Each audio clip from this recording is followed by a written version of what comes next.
Good evening. Welcome to the Laramie City Council work session, Tuesday, December 9, 2025. And as we start the work session, if there is any public comment on non-agenda items, seeing no one in the room, I will move to our first work session. And that is considering revisions to the storm surface water utility ordinance. And Director Wade, your name's on there.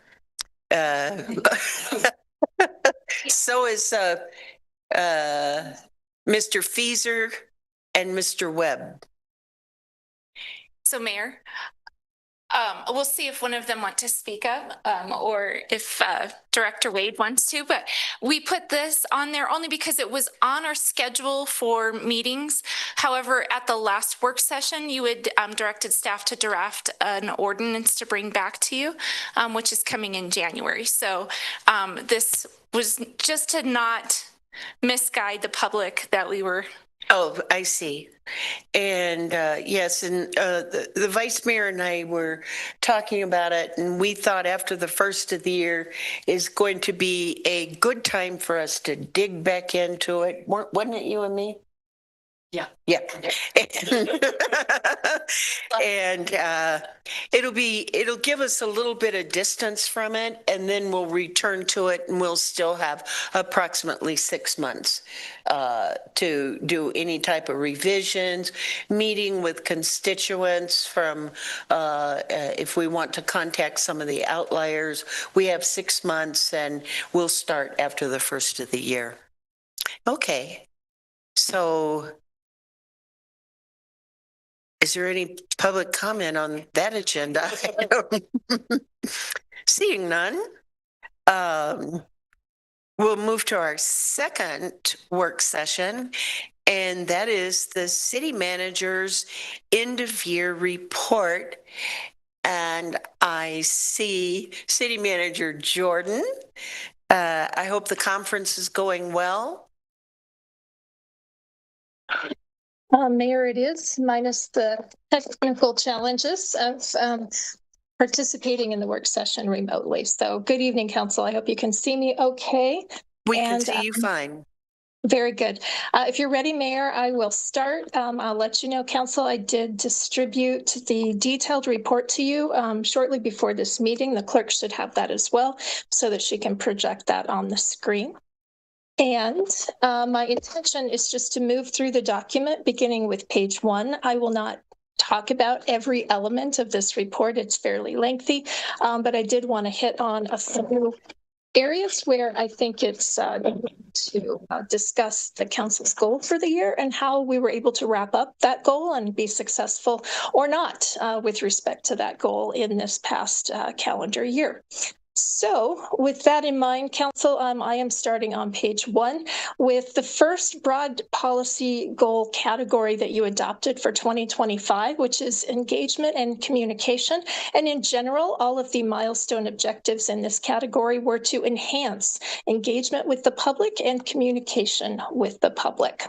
So I wanted to touch on a few of these milestones.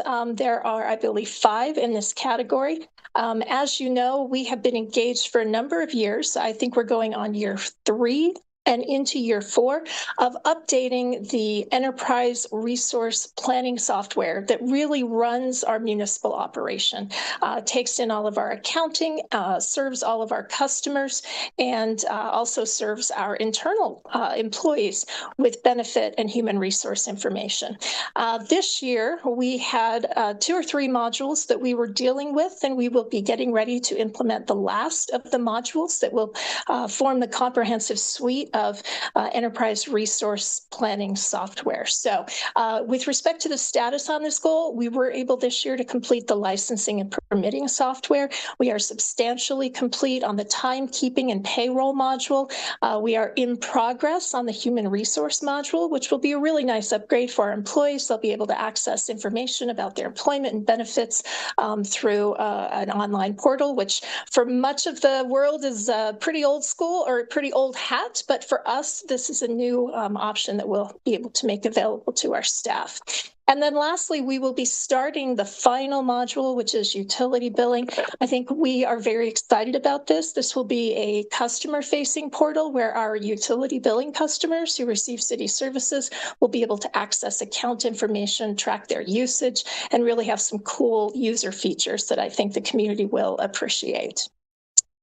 That utility billing module is the last really substantial body of work, and so staff are looking forward to concluding this project, hopefully in 2026 in the first or second quarter, and that will it will free up some time for staff who've been really embroiled in the intense and detail-oriented work that is required to implement these kinds of modules. Mayor, if it pleases the council, if you all have questions as we move through the presentation, I'm happy to take those. If you'd prefer to save them to strategic stopping points, that's okay as well. Okay, we'll see how it rolls. Okay, very good. Also in this area of engagement and communication, I wanted to focus a little bit on a key objective that the council really conceived of at your retreat last January. For a bit of background and history for the public who might be listening, the city has for some 20 years published a monthly report to the city council that's very dense with important information about city operations and the activities and work, activities of staff and the work that they do, as well as the policy goals and objectives work that our city councilors are doing. So this year, the council adopted a goal to create a more public-facing graphical dashboard using that probably 15-page-ish on average text-heavy report that city staff have provided to council for many decades now. We're about 85% complete on that, council. You have been our test subjects, if you will, as we slowly over the past year converted that text-heavy data into graphical representations that we hope will be easier and faster for people to digest as they come to understand the activities of the city. Right now, we've been publishing for a number of months that report on the city website. That address is in your packet, but that may not be the final landing place where this is published. We're still experimenting with maybe the best location on the city website for that. And there have been some tests to determine if, for instance, the Agenda Center, which is where the public and you go right now to access agendas for city council meetings as well as boards and commissions. We looked at that Agenda Center, believing that it's a pretty user-friendly portal on our website, trying to figure out if that might be a place to become the permanent home of that data and that monthly report. So we have a little ways to go, but very close on that. And I do appreciate, councilors, the feedback that you've given us as you've kind of been our test subjects through the past year as we've worked to create that graphical representation of city activities. There are a couple other goals in this area, but I didn't want to focus on those. And if you're ready, council, I'd be happy to move to your second category of goals, which is probably one of the most exciting, I think, as far as looking at the body of work that has been completed in 2025, and that is housing. So I'll give you a second if you have any questions on engagement and communication, and if not, I'll move to housing.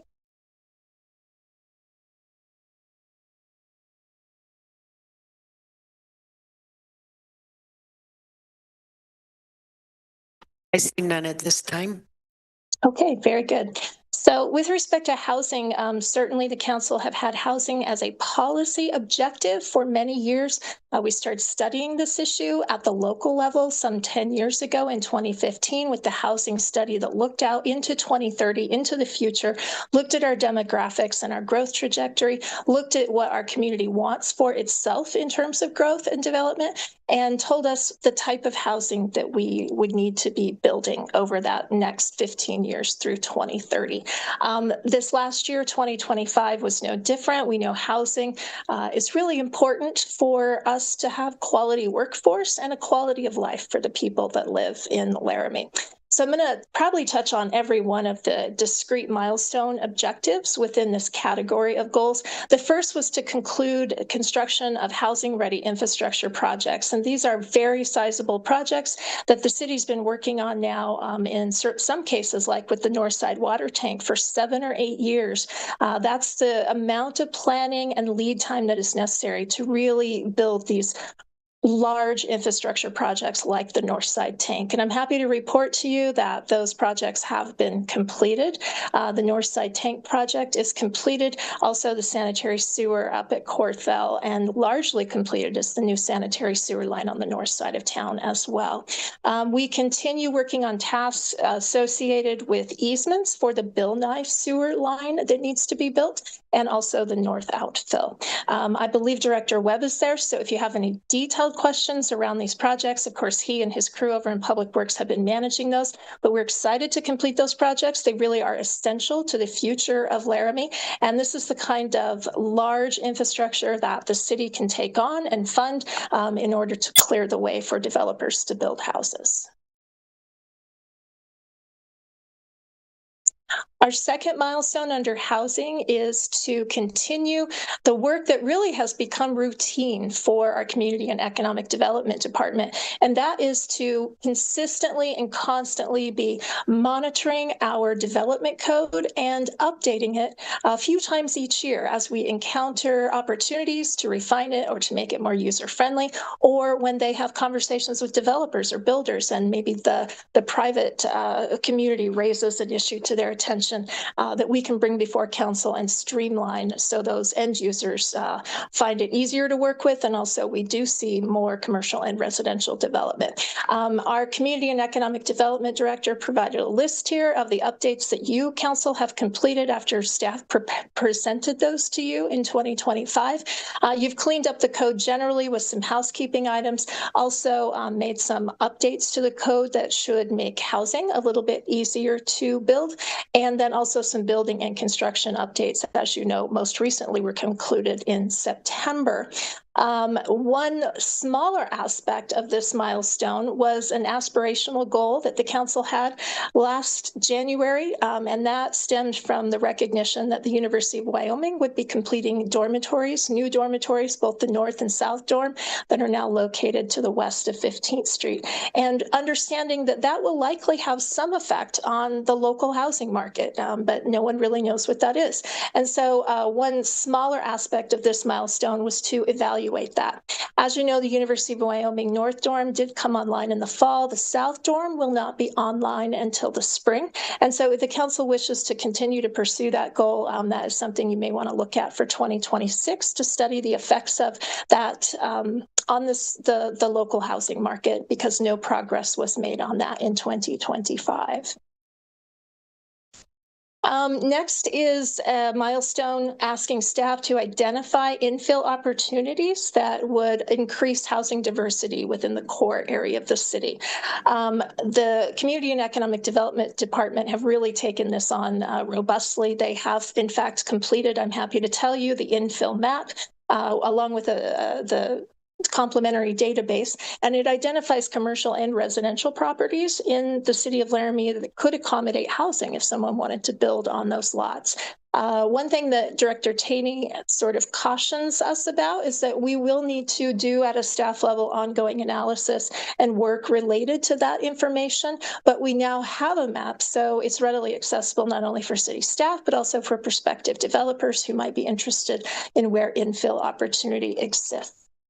Couple other things in this regard. As you know, work was completed here just in the last month or so with LCBA and a private landowner, the Laramie Chamber Business Alliance, and that landowner and the city, with your approval, council, have converted a large acreage on the west side of Laramie from I-2 to R3 zoning, and that will allow for a pretty substantial infill project of housing there when the time is right for that.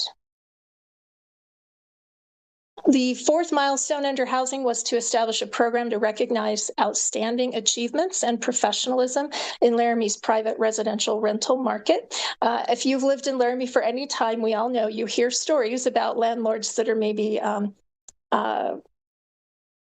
Notorious, I guess. But we all know that there are many landlords who are notorious for good reasons, who really do a great job providing quality housing to the roughly half of Laramie residents who do live in rentals. So as you know, Council, you've received 2 presentations this year on a program that will be able to be implemented in 2026 to recognize those individuals in the community who are renting properties and just doing a stellar job of that. We're excited to have had the help of interns to complete that program for you, and I think your administration is ready to run with that next year.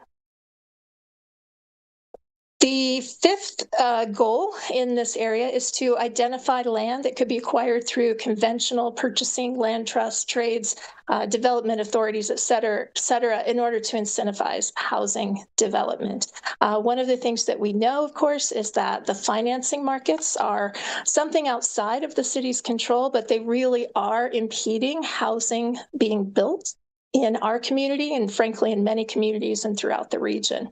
So we will tell you that we believe this is a milestone that's complete, but will never really end, and it is ongoing. This is a long-term goal, and you'll need to be able to build from that infill map that I just mentioned.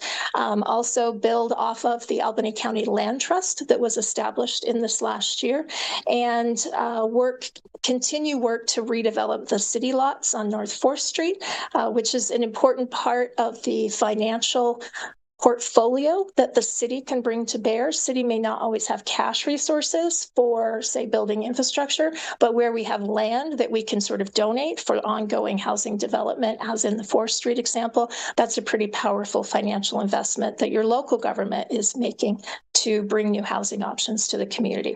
And in addition, we've been visiting with other institutional partners in the community, most notably the Albany County School District, where staff have made purchase proposals apparent to the administration and board members there for both the old Slade School site that could be redeveloped for housing and 509 South 9th Street. Both of those land parcels are under consideration by the school board, I believe, even this week, although Assistant City Manager Fieser may have more information if you're curious about the timing of the school board's deliberation. And then lastly, within housing, the final goal was to continue facilitating special projects. And I've mentioned some of those already, so I won't dwell here, but North 4th Street, the housing at Labonte, old Slade School site. But I also wanted to mention one that I haven't raised yet, which is the Turner Tract. As you know, the city does have some pretty significant acreages that the city owns out in the Turner Tract area.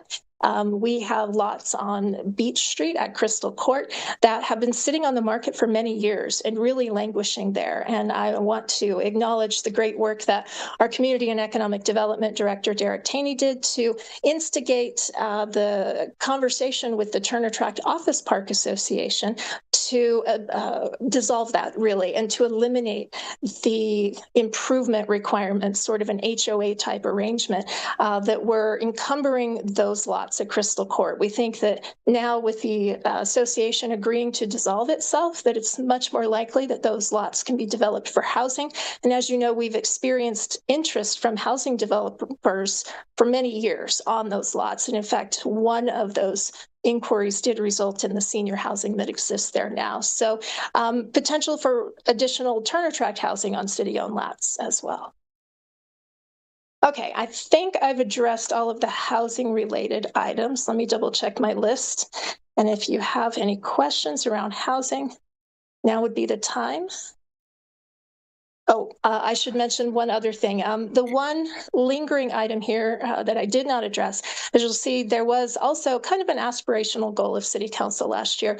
We understand at the staff level and at the council level that mobile homes are an important part of the portfolio of homes that are available to Laramie residents. We had talked about potentially a legal review of Wyoming state statutes to help the city understand the extent of municipal authority that exists for the council to regulate the mobile home community operators That coming from concern from your constituents that some new owners operating mobile homes have been increasing lot rents to levels that are considered unaffordable, at least by some residents. I am not aware of any progress on that particular legal research, but I would encourage you to visit with the city attorney who might have better information than I do about that.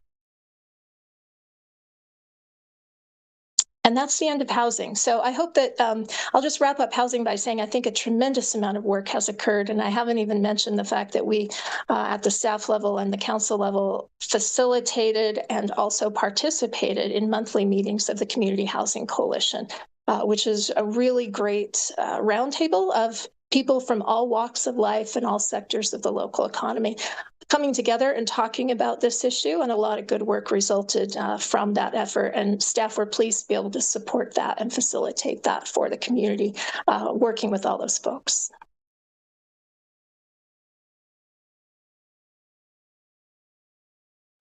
I see no questions at this time.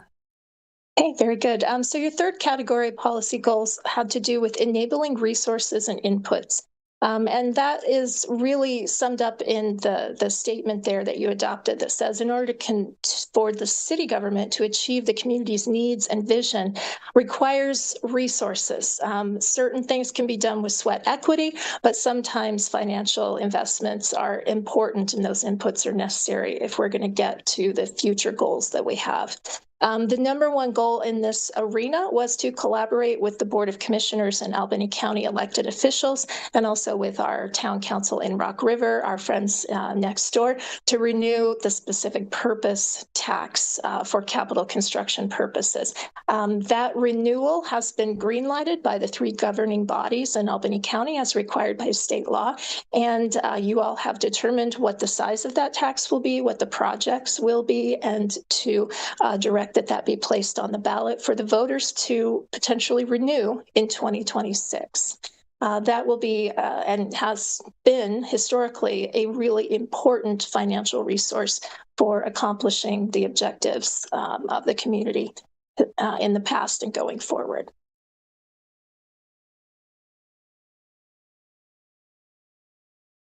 Also, under enabling resources and inputs, I wanted to touch on the goal, I think it's the second or third down, that was to align city discretionary funding with policy priorities.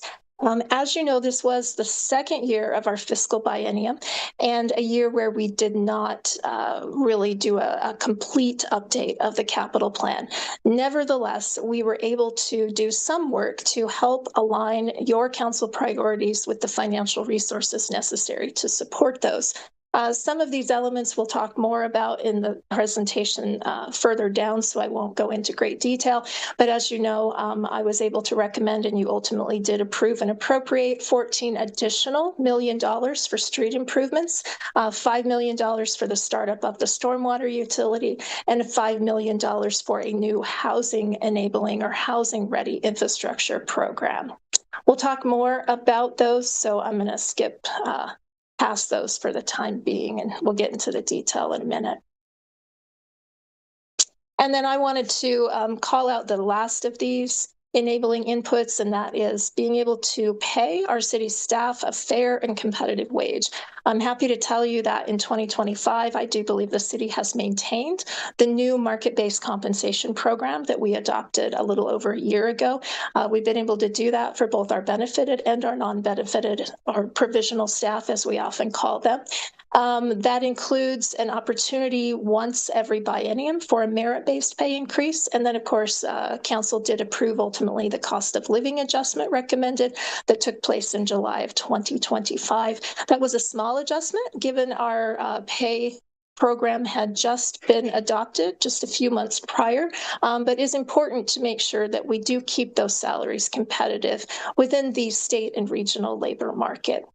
I also wanted to mention one other thing, Council. We've struggled as an organization for many years with the fact that we pay monthly. And for salaried employees or permanent benefited full-time employees, that seems to be less of an issue.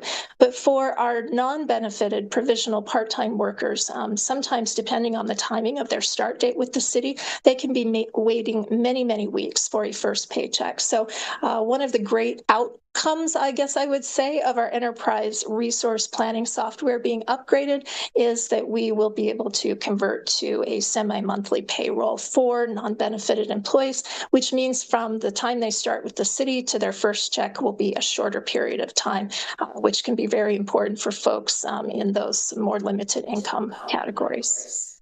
Thank you, City Manager. I do have a question from Councillor Freed. Wonderful. Thank you, Mayor, and thank you, City Manager.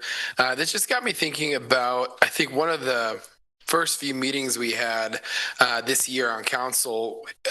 You had talked about, or someone from the city staff had talked about, increasing wages so that we could be competitive at a market rate and filling kind of vacancies that had long been in certain roles in our city staff. Is there anything you could describe to tell us if we're kind of full or if there's still, quite a few vacancies that you can see?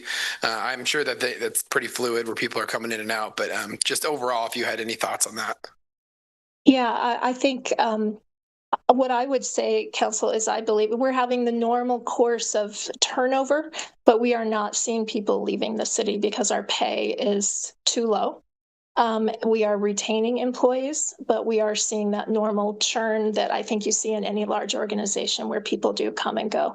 I haven't personally heard any reports from human resources or directly to me that salaries are not competitive. So that's partly why I wanted to touch on this, Councillor Freed. I do think that the city is in a pretty competitive position right now. And that really is important progress given the inflation that we've experienced in our economy. And of course, that has driven wage increases across the nation at really unprecedented rates. So we've been able to catch up and keep up with salaries. And I think that's going to be really important to continue going forward and not let those salaries get stale and old and lose good people to surrounding communities or other jurisdictions. Thank you. I see no further questions. Okay, very good. So let's turn to infrastructure, which is your next broad category. I believe there are 6 or 7 milestones here, and this is where we'll touch on some of the information I've glossed over a little bit so far. So you're all very aware of the status of the first milestone, which was to implement the business plan for the stormwater management utility that was adopted by council in December of 2024. So I won't dwell there, but obviously just for the public's edification, if they're watching, the council did determine in August to pause implementation of that business plan and allow some additional time for reconsideration. Right now, that reconsideration period lasts through the end of the current fiscal year, which is June 30th of 2026. There are some goals in infrastructure that are tied to the implementation of that business plan. One of those is, I'm going to skip down, but that is the development of financial models and paving standards for unpaved roads in West Laramie, and that's your third milestone in this category. So this item is tabled a bit too because it does rely upon to some degree and need to move forward in tandem with the stormwater utility. And the reason for that, of course, is West Laramie needs drainage in order for pavement to be laid. So this is on hiatus along with your stormwater utility, but at any point staff could pick that up when you feel like you've worked the stormwater issue sufficiently and be back with ideas about how to have a financial model and paving standards that can be supported in the long term to bring more paved surfaces to West Laramie, where there are a number of unpaved roads still. The second milestone is to allocate the maximum possible investment to restore our streets and our roads to what we would call a marginal fair condition at minimum. I mentioned the $14 million allocation that you approved for this year, and that is really the key, I think, Council, to achieving this goal. We're fortunate that we have seen some one-time money from wind energy development that's occurring out in the county, and fortunately, the city of Laramie receives a bit of funding from that. So this $14 million will be plowed into our streets. You recently approved the pavement plan, and I want to celebrate the Public Works Department, particularly the engineering section, who, when handed this goal, once you adopted it in June of 2025, spent 300 hours since June working to evaluate, plan, and design a program to spend that $14 million invested in our street system and improve the overall pavement condition rating for our system across the community as a whole. That work went out to bid on November 22nd, and we believe work will begin occurring in spring of 26. And one last note on this $14 million of street work is in addition to the already programmed and planned money that you had allocated in the biennial budget. I don't have that number off the top of my head, but I believe it was in the vicinity of $4 million. So I think we're looking at a close to $20 million investment in the street system over the next few years that should really go a long way and make a big difference and be felt, I think, by drivers and bicyclists.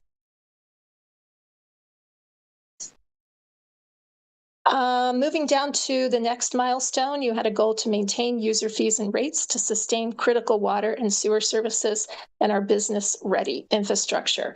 I will tell you this item also at staff's decision was tabled to allow you time to work through the stormwater utility fund issue and the reconsideration you wanted to make there. What I'll tell you about this is the financial plans are almost done, 90% complete, but it's important that the council pick this back up again in the new year and not let it fester too much longer.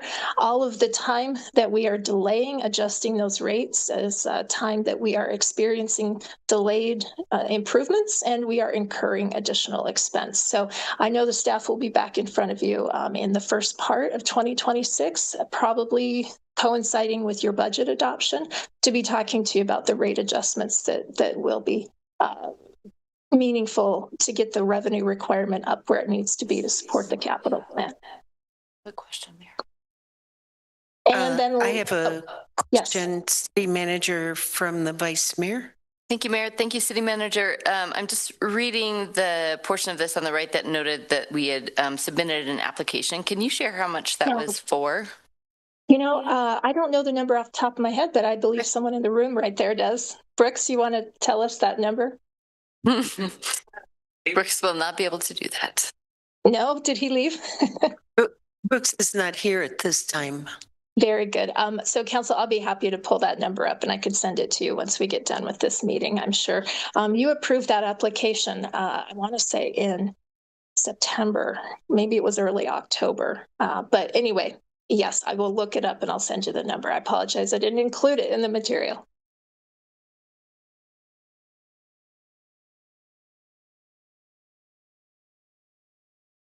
Okay, so that's infrastructure, the notable items there. The last little smaller pieces that we would continue to evaluate options for increasing our on-street parking downtown. Again, this is something staff have been doing for many, many years. I joke that anytime our engineers, our public works streets folk find, you know, a few extra feet downtown, we see if we can cram another parking spot into it. But what you have seen staff working on this past year is a little more comprehensive and strategic, and that is largely tied to the First Street Depot Park area redevelopment plan. And so some planning and design is underway there. Also, the downtown development plan will be updated, and I think it's likely that you could see some parking needs addressed through the course of that plan, or at least called out. The plan may call out areas where parking might be looked at. And then I also wanted to appreciate our folks over in Laramie PD who have been helping us with monthly inspections in the parking lots that the city manages downtown that are owned by the Union Pacific Railroad. The reason those inspections are important is we do tend to see an accumulation of abandoned vehicles or junk vehicles or even vehicles that may be operable but are being stored long term. And so by inspecting those lots monthly, we're able to make sure that the parking spots turn over so that they can be used for their primary purpose, of course, which is short-term parking, not long-term storage of broken vehicles or vehicles that are rarely operated.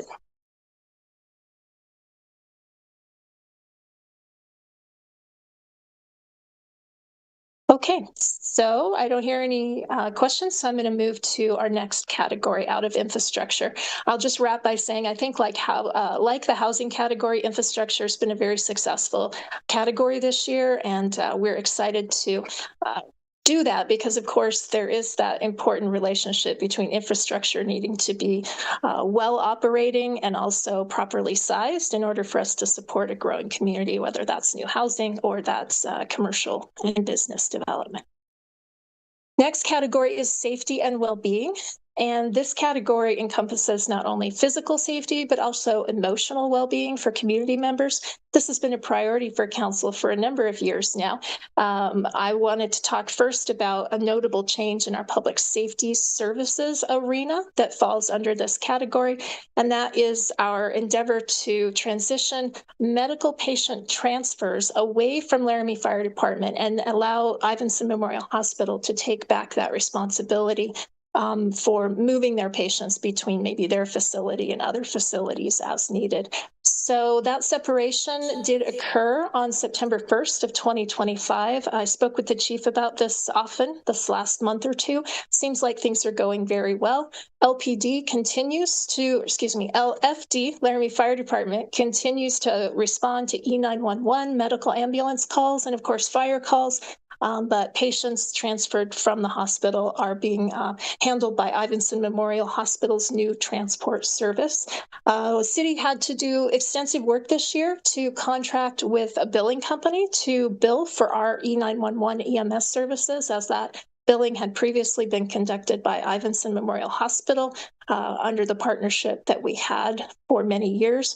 Right now, we're 3 months into billing, but it is, of course, customary that medical billing lags behind. So staff in the fire department will be working with our third-party biller to do some additional assessment in future months and making sure that our oversight of the billing provider is at the level it needs to be, and then gauging collections and receivables in that billing structure.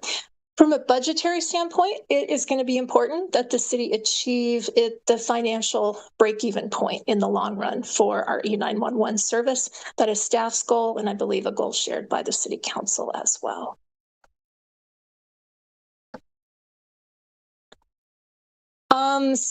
Other items under safety and well-being, council has been focused for a number of years on accessibility for differently abled individuals in the community.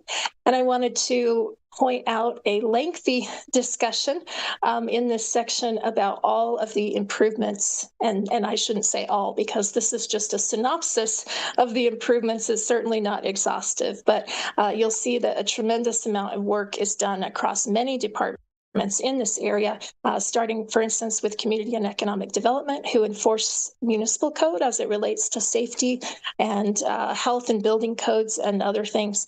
Laramie PD, of course, supports physical safety and well-being through policing, also mental health through the programs that have recently been developed to support folks who have mental health related calls for service.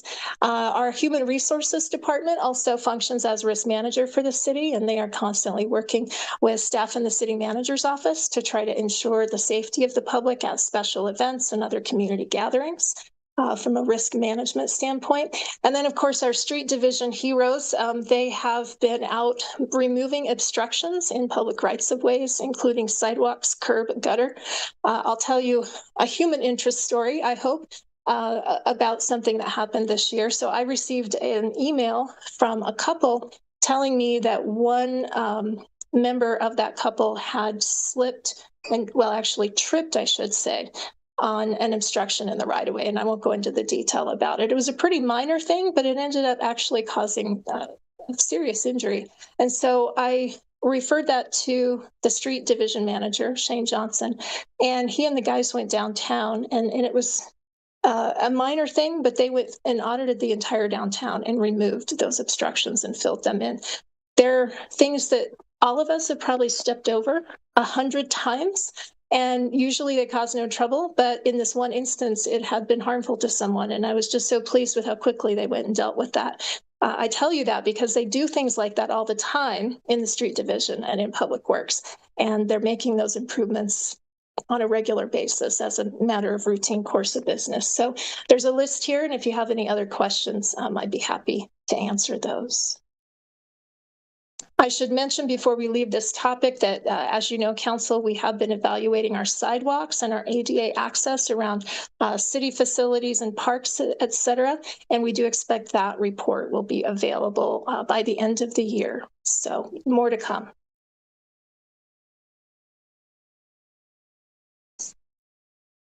Lastly, oh, go ahead. Oh, I was just going to make a comment, City Manager, that I was in some meetings with the CEO and CFO of Ivinson, who related that they saw the progress and the outcome with the new arrangement with emergency medical services as extremely positive. Yeah, and so I just thought that was interesting, that the outcome has been a very positive perception of that. That's really great to hear from our Councillor partner. O'Doherty. I wonder, for the public's sake, when regarding the sidewalk issue, when people see something that they think is a hazard, what's the right number to call? Do they call streets? Do they call the main office? What's the right? The complaint. Through you, Mayor, I think either. Like I expressed in this case, it was an email that came to my attention. And of course, if it comes to the main office, we always make sure that the right people get that information, whatever department or division it may be. But it's not unheard of for citizens to call directly out to Public Works or to the street division office. Thank you, City Manager. I see no further questions or comments at this time. Very good. Two other milestones in this section I thought I'd mention just briefly.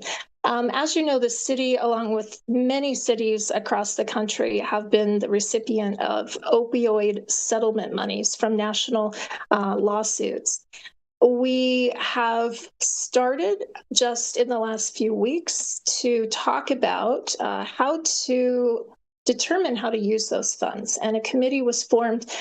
Project proposals are being submitted right now. Those proposals are coming not only from the city, but can come from outside entities such as Drug Court, whom I know is apparently preparing a proposal. The process for vetting those proposals will be that the Laramie Police Advisory Board will take a look at those and make recommendations to council. So you will hear more about this through your budgeting process in the spring. For LPD, and this ties to the objectives in this goal category, to make permanent the adult diversion and mental health response programs. LPD's proposal for use of the opioid monies will ask for the allocation of some of those settlement funds to be made really almost to an endowment to make permanent or to help support financially those programs so that they have a chance of being funded in perpetuity for many years to come.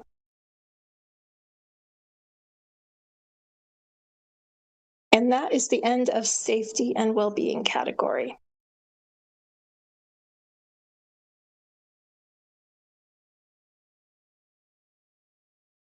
So I will move to, I believe, our second to last category of goals, and that is economic opportunity and development. This has been an area of strategic priority for the city council and staff for many, many years. This first milestone in this category is similar to one that we've already talked about, and that is making sure that we are constantly keeping an eye on the development code and other city code requirements to make sure that they are not impeding somehow economic development or growth. And so you'll see a very similar discussion in this section as to what was seen previously for cleaning up the codes to make sure we're not keeping housing from being built. I'll mention that one other important effort is underway, and that is comprehensive planning.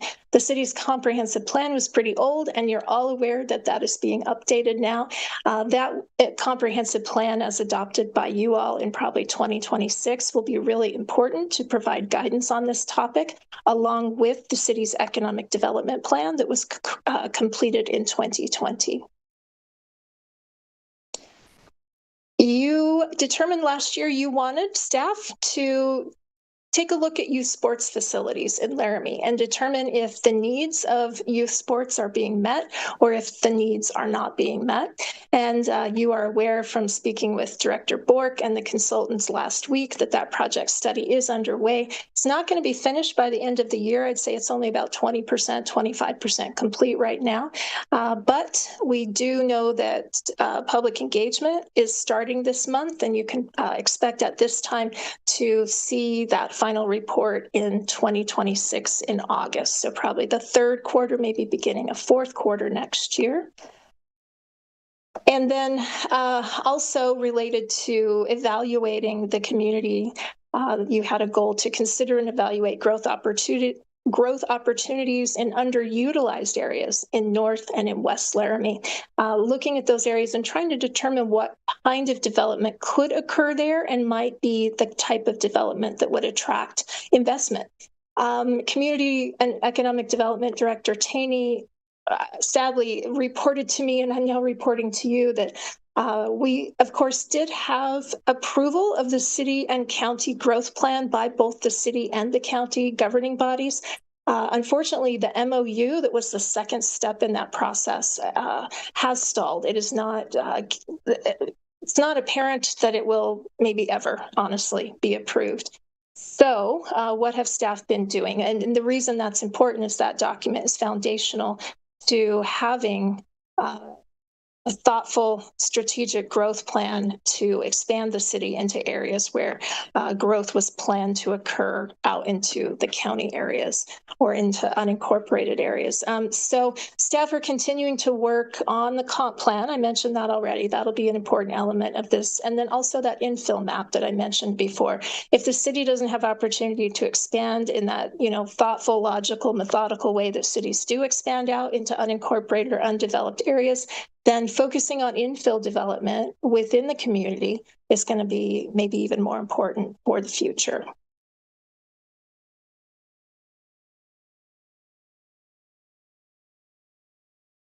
And then the last milestone in this area is to continue providing quality information and outreach to the development and building community and the professionals that work in that space, providing them information about how, what city requirements look like, what city processes and procedures look like. Our development department has been doing a lot of outreach this past year. They have been in front of Planning Commission, also talking about issues there, have been publishing short video summaries of what happened at Planning Commission, hoping to keep that community better informed with these small little videos that they can watch, and also hoping to better engage the development and building community around our code requirements and processes and procedures. In addition, Community and Economic Development's been working on a bunch of different planning projects. I mentioned First Street, Third Street beautification, the comp plan already, and then the Reconnecting Communities study. We'll talk about that a little bit more in a minute, but all of those are really important to have a thoughtful and strategic approach to growth and development, and then also to help our developers and the development community, those professionals, understand where opportunities might exist insofar as the city is able to identify those through those plans.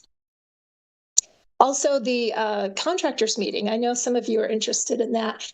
Community and Economic Development did hold their first contractors meeting just recently, and they have another one set for December 12th. This is an opportunity for dialogue between the planning department and the contractors, and the building department and the contractors, and then also that space where dialogue can occur, and those private individuals may be able to suggest, for instance, where building code requirements could be refined by the city council to maybe make a project more realistic, feasible, or financially affordable.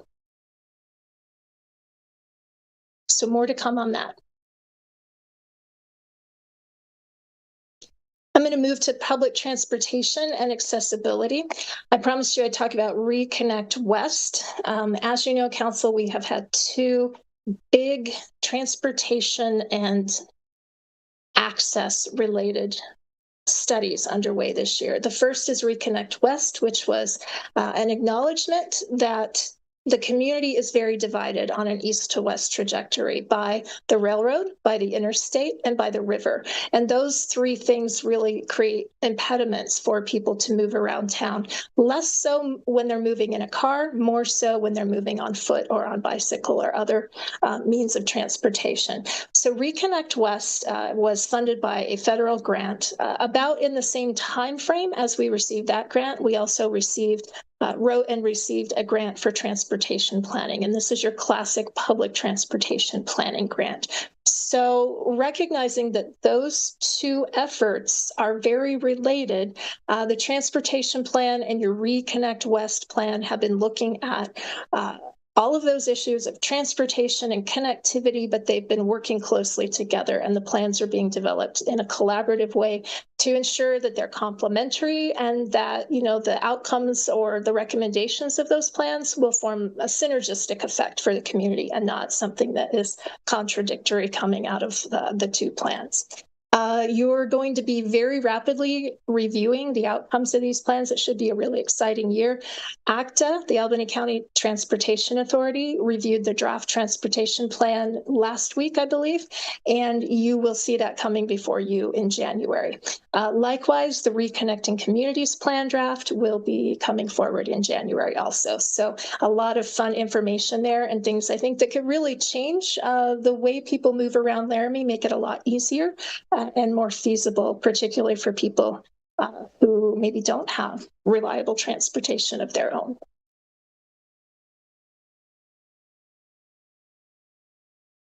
And then the last goal in this area also, I included a long list of projects that have been completed this year to make the community more walkable and bikeable, sidewalks, bike lanes, those kinds of things. I won't read it to you, but there is a substantial list there, and hopefully you'll find that heartening that we're always making progress in this space.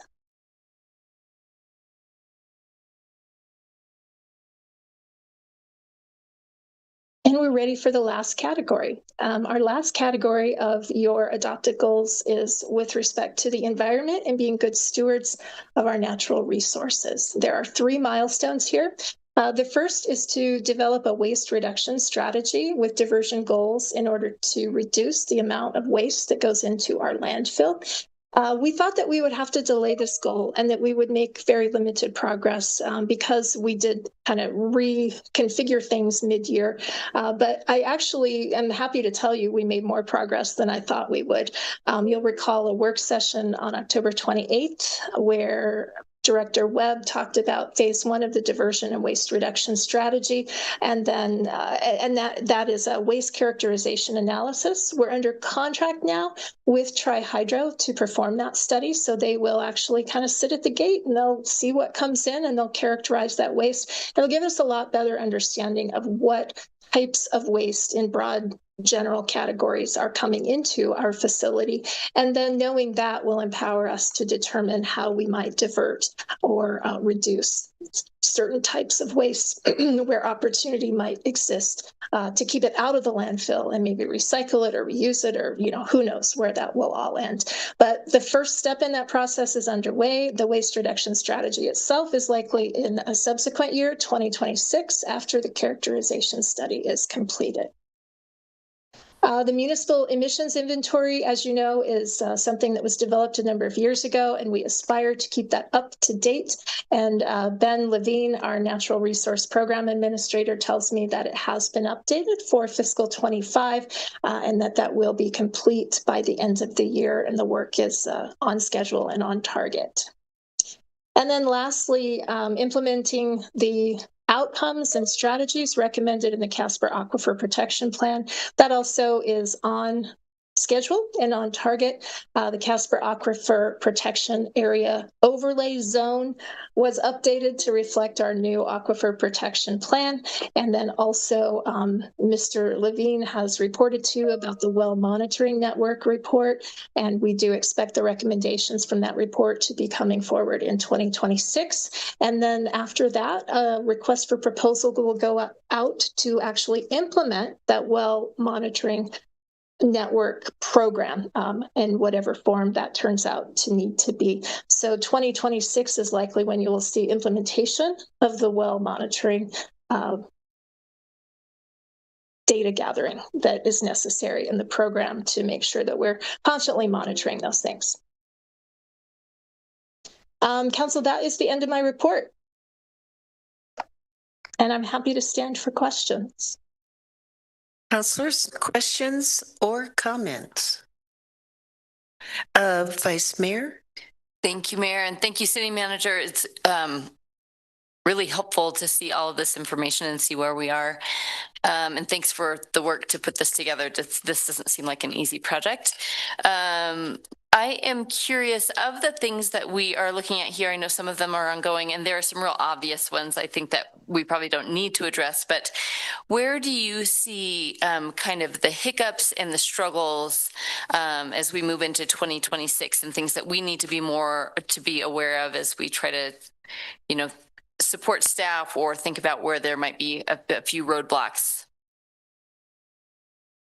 I think that's a great question. Thank you, Mayor, through you, Vice Mayor Richardson. I mentioned one of those, and that is making sure that the existing utilities, and I'm setting aside the surface water, stormwater utility, because obviously that's something that you guys want to talk about more and think through a little bit more. But when you look at your water and your wastewater and your solid waste program, I think it's really important to get a look at those rates and make sure those rates are keeping up with inflation.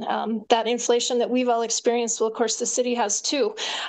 Construction costs are much higher than they were a few years ago. And if those rates aren't adjusted, you're going to lose ground in terms of keeping that infrastructure healthy and functioning adequately and sized appropriately for a growing community. So I think that is, if you ask for hiccups or struggles, I don't know that it will be a struggle, but I think it's something that definitely you'll want to spend some time on in the upcoming year. If I think about struggles, I think probably the uncertainty around state funding for cities, towns, and counties is something that maybe will be a struggle and maybe it won't be.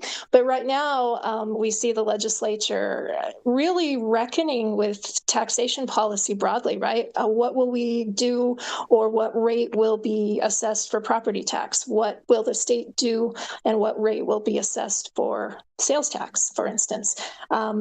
All of those decisions seemingly being made individually and not in a comprehensive way means that the ground is literally shifting under the feet of municipalities. I think every day, every committee meeting, and every day the legislature sits. And so I can tell you for myself, that's something that I've been concerned about. And I think all of the cities and towns and counties will probably continue to be pretty concerned about until we know the outcome of the legislative session this year and how that might affect local budgets and local revenue sharing with cities, towns, and counties. Thank you. Councilors, further questions or comments? Councilor O'Doherty. I have a comment, and I want to say to my fellow counselors that we've had the benefit of our city manager's eloquence when we're just spitting out all these things for our goals, and then she puts them in some, eloquent statement. So we might have to work on our eloquence before we have our goals session, like really try to think of what's a good way to word this, and I would borrow from this one heavily, and I have no idea if Todd has those skills, but it seems pretty unique to City Manager Jordan. So I'll miss you at that part of our goal planning. Thanks. Thank you. I think there's some other eloquent folks on staff. I just have a comment that a number of years ago, council wanted to promote more engagement into the community.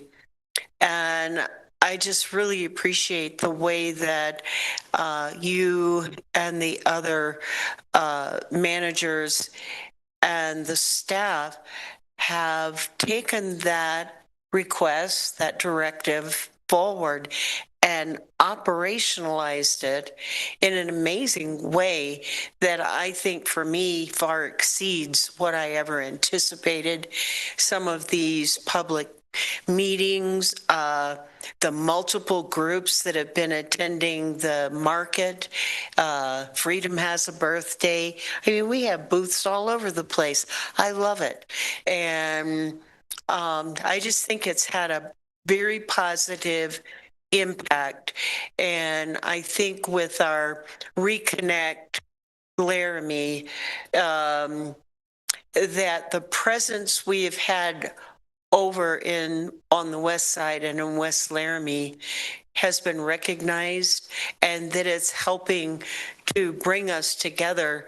So it's one thing to connect it with roads and bridges, but it's another thing to connect it with relationships. So I appreciate the work you and staff have done to make that happen.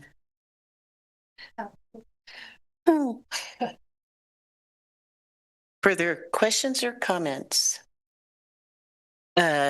Councilor Bowling.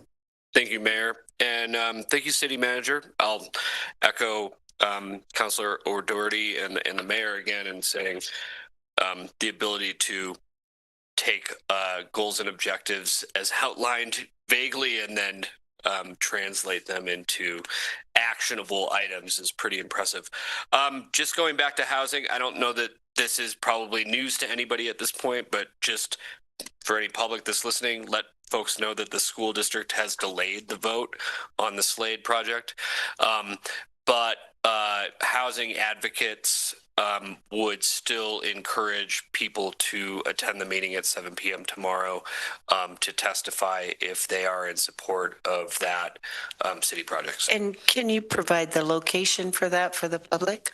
Yes, it would be at the ACSD1 district office on Grand Avenue, right across from UniWyle. Thank you. Councilor Freed. Thank you, Mayor. Thanks again, City Manager, for this. Two comments. One, I really appreciate, this is a lot of text and a lot of goals, but that's what we had. But to be able to go back and reference, and sometimes we have really amazing presentations from staff, with slides with less text because that makes sense. But if you go back and you're not listening, you don't have all the information. And so I really like having this PDF because there's so much on here. So I do appreciate that. And the second thing is just a comment as you were going through all of our infrastructure, City Manager, that we're really reliant on our stormwater surface fee for quite a few of our infrastructure ideas. And so, depending on how that shakes out, I mean, we're going to really have to figure out how to upkeep a lot of these things and get on it, depending on what happens the next 6 months of that stormwater surface fee. So just my takeaway from looking at this and hearing your presentation. Thanks. Thank you. Further questions or comments? Councilor Vigil. Thank you, Mayor, and thank you, City Manager. It's not a question. I think it's just more of a comment. I just wanted to say, it takes a lot to herd all 9 of us cats, literally. It is like herding cats. And so to be able to kind of herd us all in a forward path and a forward direction is a real skill. And so I want to thank City Manager Jordan. I want to thank Director Wade, who's here in the audience, and I want to thank City Clerk Bartholomew in particular, especially this week. It's fine. We know. Yeah. Me and Councilor Bowling. Yeah, we're in trouble. No, so I just wanted to thank, as City Manager Jordan departs, she always says that we have very capable staff, and I think that we do. And so that leads me to not be as afraid, I guess, with her departing, because I know that we have really, really awesome folks here at the City of Laramie, and that makes me feel better. And so, yeah, thanks. That's all I wanted to say. Thank you. Councilor Lockhart.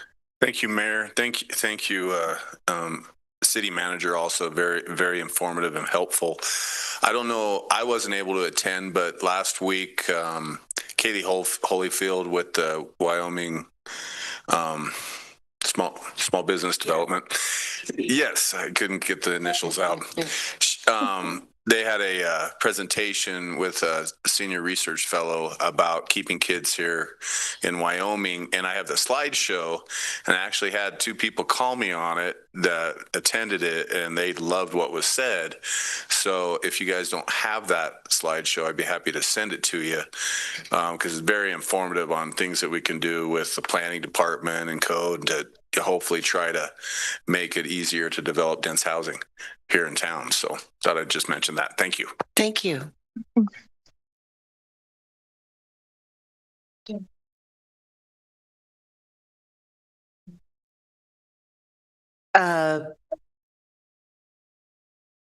Councilors, any further questions or comments? And Councilor Doherty has pointed out that Assistant City Manager Feeser and Director Taney have come online. Did you all have anything you wanted to add? Any words of wisdom or final comments? I don't see any hands raising. Oh, good evening. Good evening. They're both here. Yeah, Mayor, if I could go first I wanted to thank City Manager Jordan for all the work and the train tracks that she's laid ahead of us in this next upcoming year.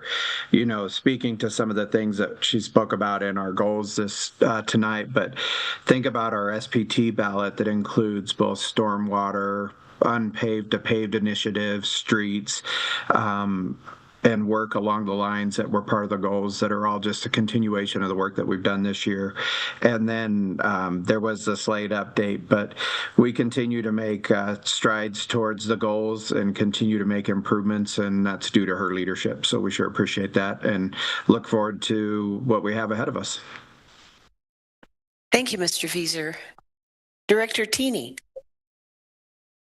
Mayor and Council, I didn't have anything to add, but would be here if there's some questions. So, Okay, well, thank you very much for joining us.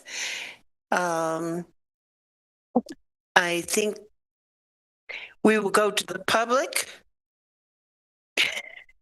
Is there any public comment on this agenda item? I see no one online. Thank you. Then we will continue with our session, and that will be council updates. Where shall I start? All right, Councilor Freed. Thank you, Mayor. This week, the mayor and I met with two individuals interested in being on the Traffic Safety Commission. We had interviews yesterday. We have two more interviews on Thursday to fill some positions. So that's really exciting. Should be a hard decision to make with the amount of interest that we have. The Traffic Safety Commission is not meeting this week, but the Parks, Trees, and Rec Board will be tomorrow at the Rec Center. So we'll meet for the last time before 2026, as well as the Railroad Depot Board meeting will be meeting, or the Railroad Depot Board will be meeting on Thursday at 5:30. So nothing new to report, but some meetings this week and interviews. Thanks. Thank you. Councilor Lockhart. Thank you, Mayor. I attended the Planning Commission meeting yesterday, and there's a big presentation that we had already seen on the First Street project. And I believe the people that spoke when we saw it spoke there yesterday, and the big concern was, of course, trees.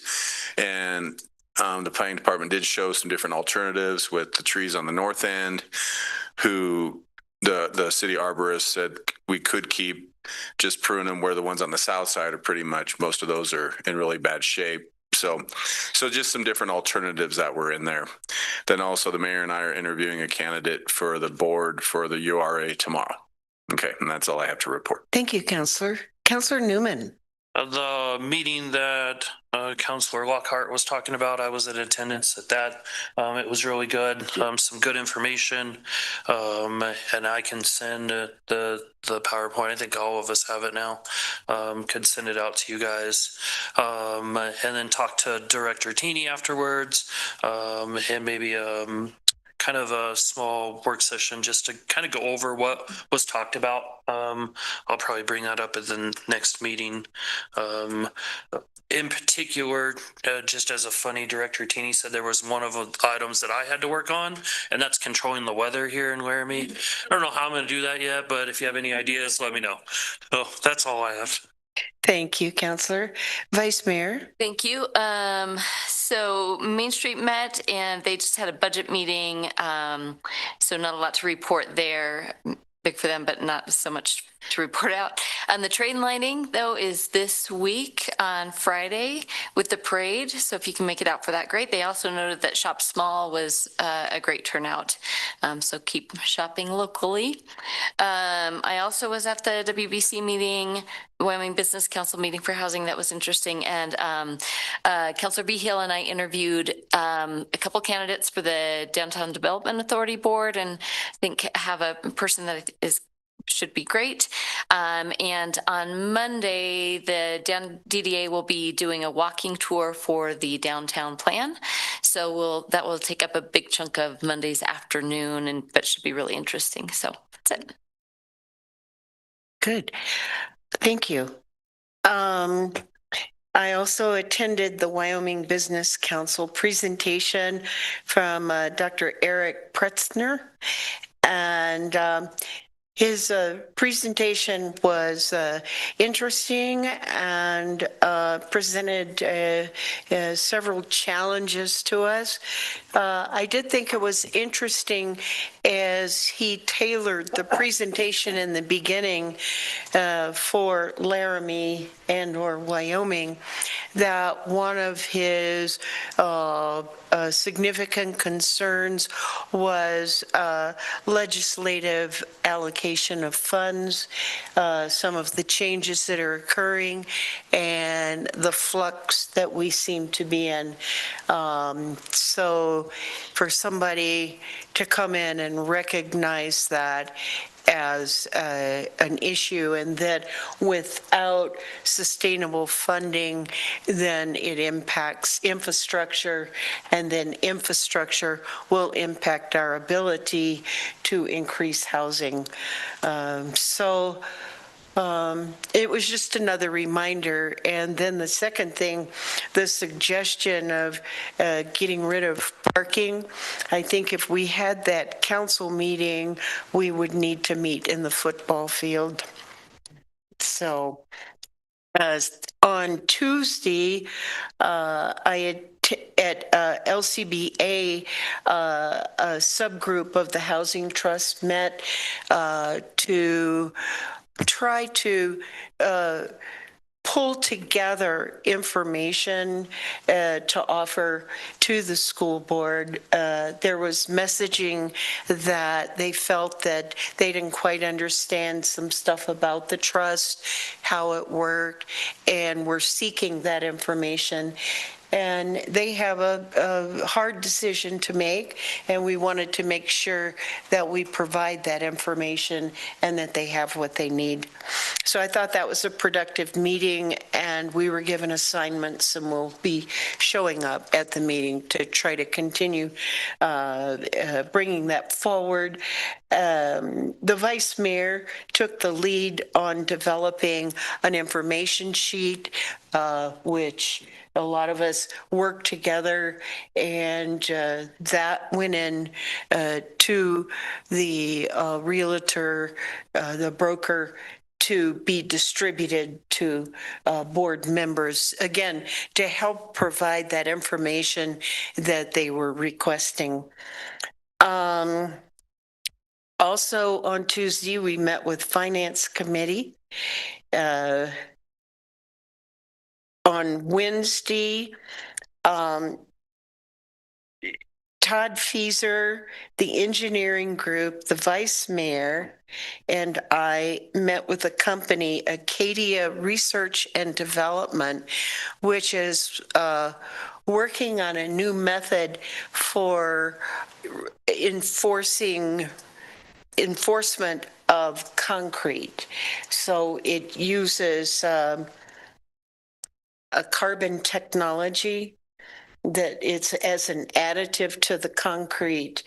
And so that was a very interesting presentation. And to sit in a room with 4 or 5 engineers talking about something, it was like a class. I really learned a lot. Then on December 8th, Monday, Albany County Mental Health Board had their meeting, and there was a call for what are some things going on, where do we need to focus? And I thought that the current work that you all are doing with the Laramie Youth Council and their selection of mental health as their primary project, it was very interesting to the board, and I will pull together some names and contacts of individuals in the community that would be willing to come speak, would be willing also, the students had talked about having sessions at the school during some of their assemblies where they would learn a mental health technique, and they're interested in providing help with that if so. I'll get those names for you, but they were very interested in the work you're doing with the youth.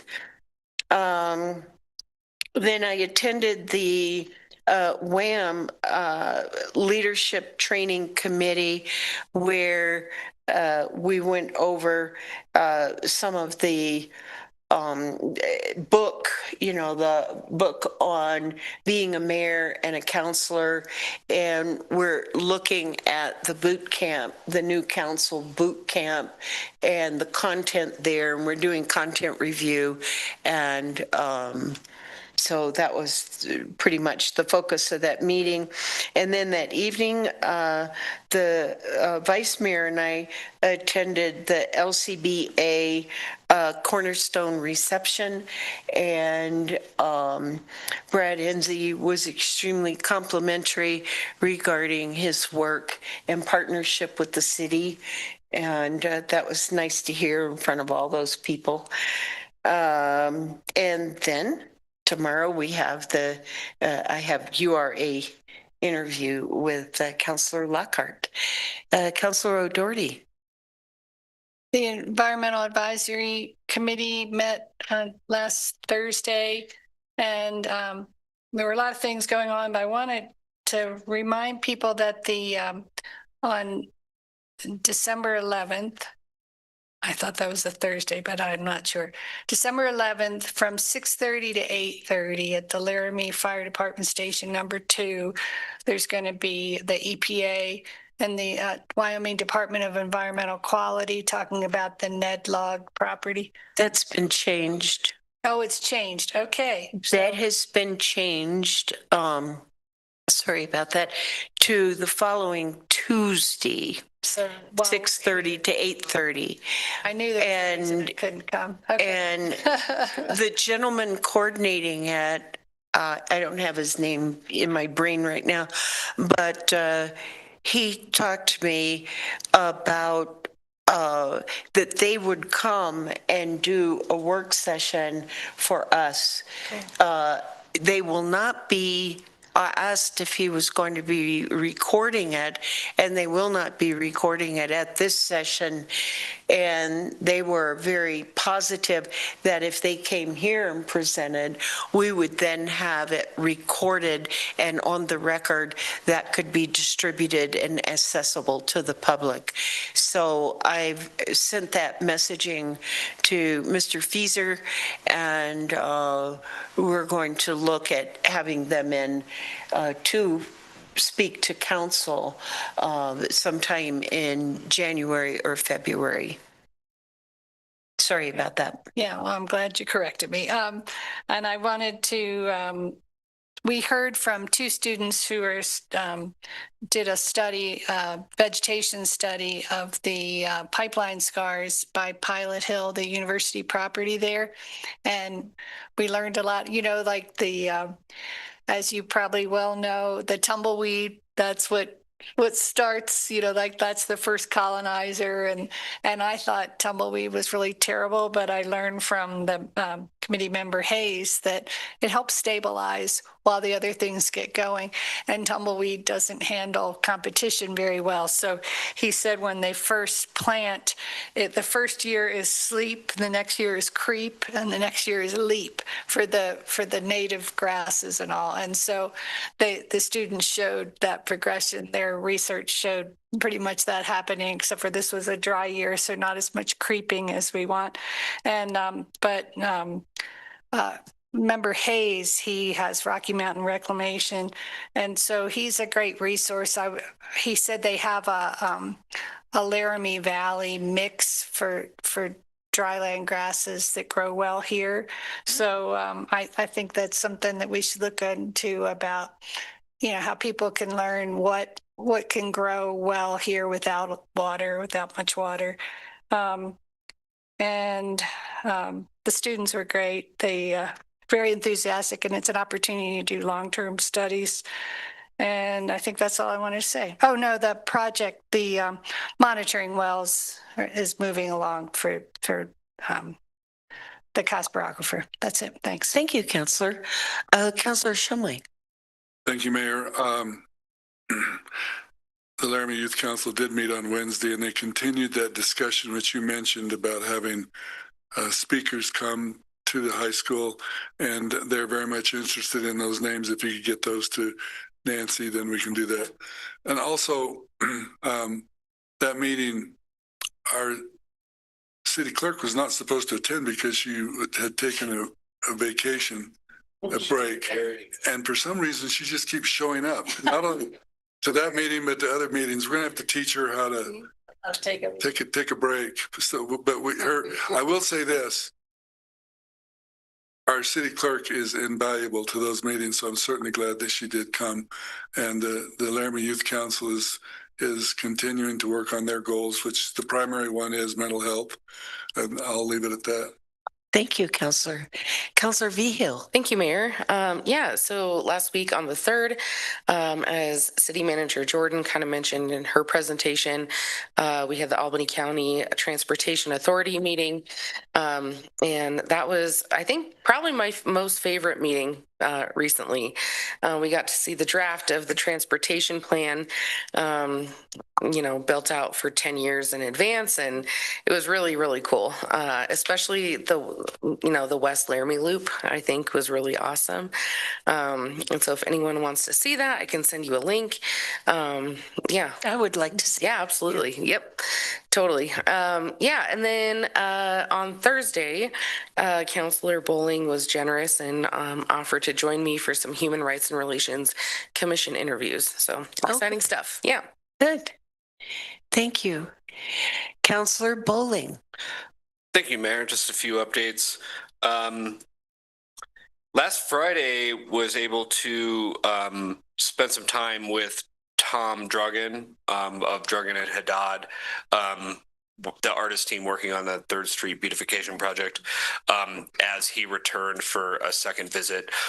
So on Thursday, Assistant City Manager Fieser and I were able to meet him at one site.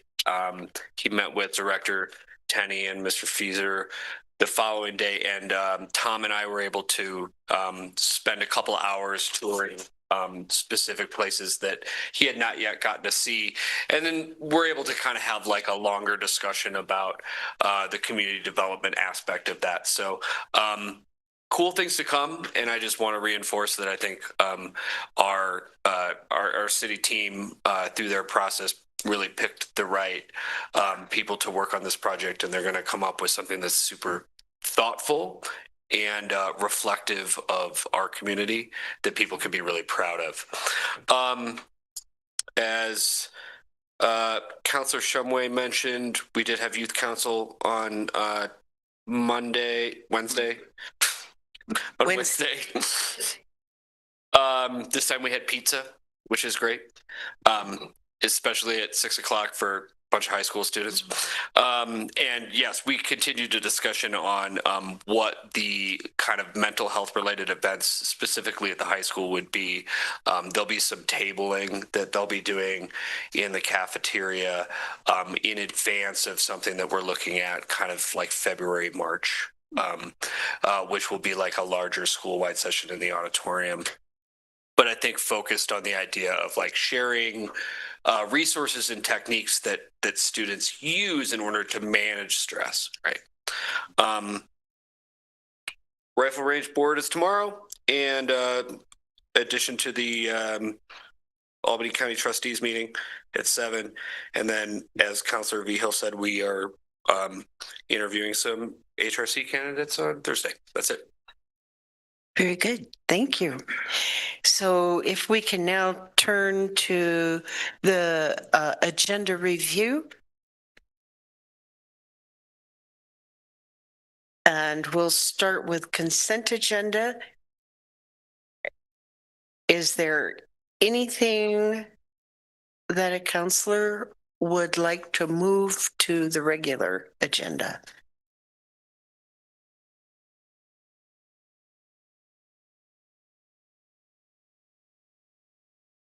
This could be it. So,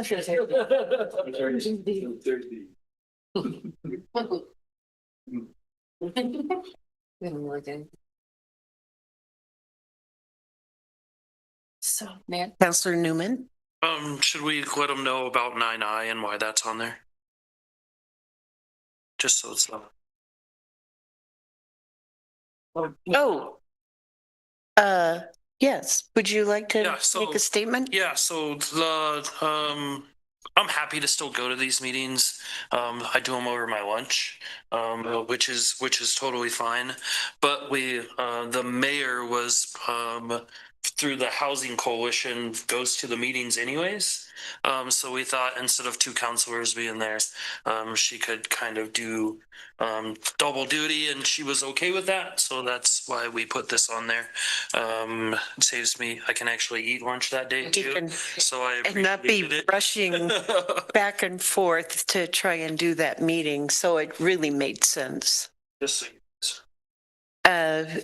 Yes, Vice Mayor.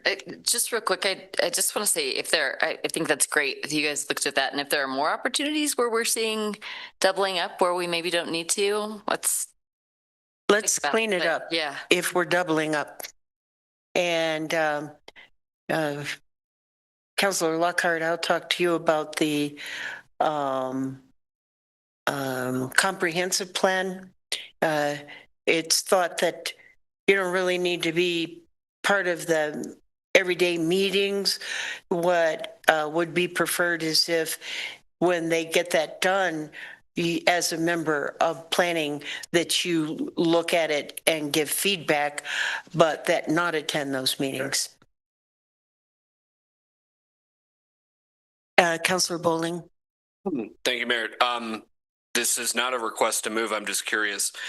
If we adopt 9H, do we need to repaint the back of our wall here? So.